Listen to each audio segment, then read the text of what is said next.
When it comes to reparenting and the families that you work with, what obstacles do people face in identifying where the work needs to begin and what they have to do then?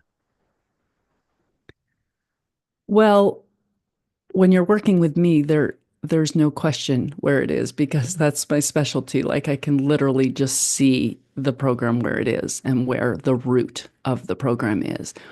But some tips for people who may not be working with a coach or someone who's able to identify the root program, you can find it in your triggers. The things that get you dysregulated, I can't even express enough like how they're gold. Like they're literal gold. Like on this journey of mine with my new husband that I met in 2017, he would trigger me like, or I would get triggered by things that he would do, like whether it was not validating me, maybe using a certain tone of voice or interrupting or getting defensive when I tried to tell him how I felt about something. And I started, what we need to do is we have to take responsibility for our own programming. First, you have to understand that let me just back up, okay? We're spiritual beings and we're having an experience in this physical body.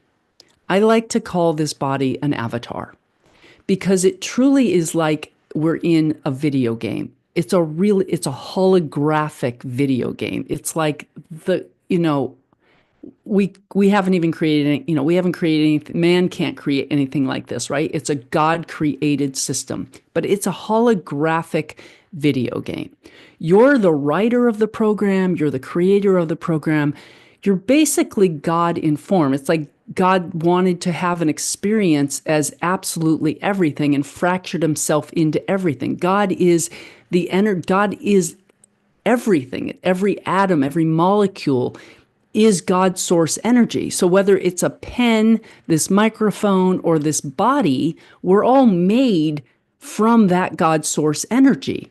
Simply having an experience through whatever that form is. So when you can understand that, and you understand that, okay, I'm just an avatar, and my brain is the operating system of this avatar. So when you're born as a baby, you come into this world, you basically don't have an operating system. It's just blank, okay? And I'm going to ask you, Terrain, would you agree that every child that is born is as innocent as any other child? No matter what family they're born into, what country, what demographic, every baby that comes out of a woman's body is as innocent as any other baby. Yes, that is absolutely something I would agree with. Okay. The only thing that changes from that moment is the programming of this child, the environment that they live in, the words that they are told, the experiences that they have. Basically, what those are programs that are getting downloaded into this operating system. The avatar in the first 8 years is only receiving information about its reality. It's not filtering anything. It's not choosing anything. It's just saying, okay, this is truth. So if it lives in an environment where, say, a very wealthy family that is regulated and, emotionally intelligent and all that, their reality is, money comes easily, that, conflicts are resolved in this way, love comes to me freely, I'm safe to be my authentic self. If that's the experience that they have, those are the programs that are downloaded in here, and they'll create a reality based on that. So that's why you have people who are born into those types of families typically be ones that are able to create wealth for themselves or good relationships or something like that. And then on the other end of the spectrum, that's true. You're born in, to a family where there's drug addiction, violence, poverty. That becomes the reality of the avatar. That's the programs they download into them. And then that's the reality they create for themselves. So everyone is as innocent as anyone else. There's not what we've been duped into believing is that we are these bodies, that you are terrain, a, you're not. I'm Lisa. No, this is just a like a meat suit, basically. It's just an avatar that I'm playing. And I'm only limited by what I believe to be true about the world, myself, and others. And I can change those beliefs about myself and then change my reality, which is that exciting thing that I realized, like, oh, it's my belief about money. I was able to uncover that in my childhood, because I grew up with an alcoholic mother who had 8 children. She was single and we didn't have money. And, I had a different father and I wasn't worthy and I wasn't deserving. And she spoke bad about money, and people who had money weren't kind or they were selfish or whatever I was told. I realized after hearing and listening to what I really believed about people who were wealthy that I didn't really believe that, and that those beliefs weren't serving me. That there's nothing wrong with having money, and if I have money, that just means there's more people I can help. I can be a philanthropist with money. Like, just because other people aren't, are greedy or, you know, do things with money has nothing to do with me. It's not money in itself or wealth in itself. There's nothing wrong with it. But it was a subconscious belief that I was holding that I didn't realize I was holding until I really sat and listened to what I heard in the depths of my mind.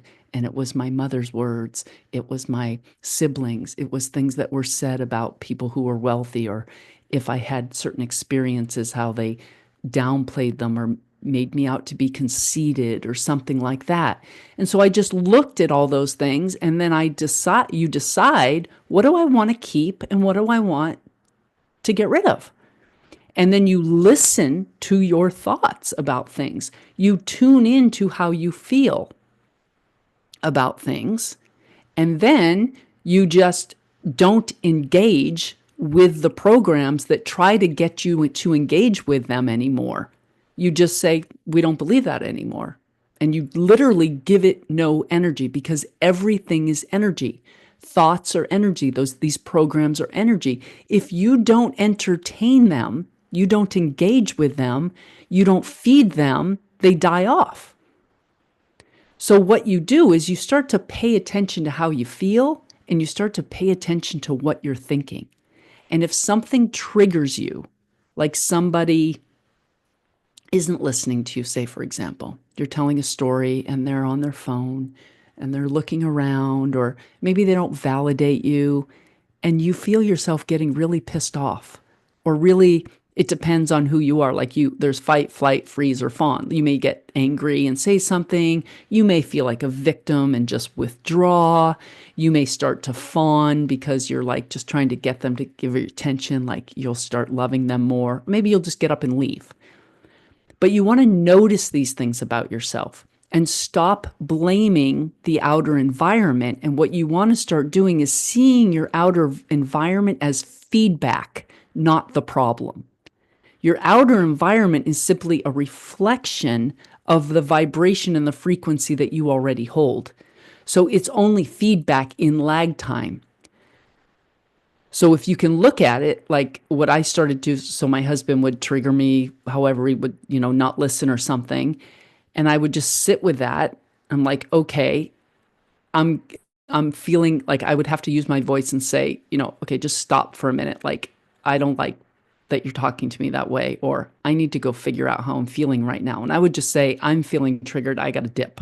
And it was just a thing that was understood between us. I'm like, when I get triggered, I don't want to talk about anything right now. We'll come back to it, but I got to go get emotionally dysregulated. And so that's what I teach, is the very number one thing is pay attention to yourself and your feelings. When you feel yourself get dysregulated, you become your number one priority. You go get regulated because we can't intake any new information when our nervous system is dysregulated. So we have to get ourselves back to a regulated state. You have to get your nervous system used to what it feels like to be safe.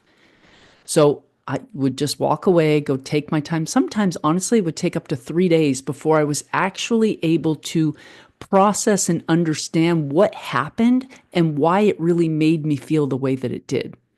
And it got to the point where I would then come to my husband and say, okay, well, I was triggered. Thank you for triggering me because you helped me see something about myself and how I haven't been showing up for myself, or how I need to use my words, or how I've let people, control me. And so he just started saying, "You're welcome," to me. Like every time I would get triggered, it was just like a joke. He would just go, I'm like, I got to go upstairs. And you go, "You're welcome." Like call out. And that became just a beautiful thing because it's like, he's not the problem. When we get triggered, it's not the other people that are the problem. Because if somebody says something to you that hits a chord with you, you're not a puppet. It's because you've allowed it. On some level, you've allowed it. Like if you're a woman who is worried that her butt's getting a little too big or something, right? This is a typical thing women say, right? Baby, how's my butt look in these jeans? And he says, "Oh, it looks kind of big." And now she's pissed off at him, right? Like, how dare you? That's just rude. But if she wasn't worried about the size of her butt, that wasn't, something like she was confident in how she looked. And she said, "How do I look in those jeans?" And he's like, "Your butt looks a little big." And she's like, "Oh, thank you. That's just what I wanted." So is it what was said or is it how it was received? It really just depends on the person, what their triggers are, what their belief systems about their self are, what wound it's poking at. And so your triggers are your greatest gifts into understanding where you need to do the inner child healing.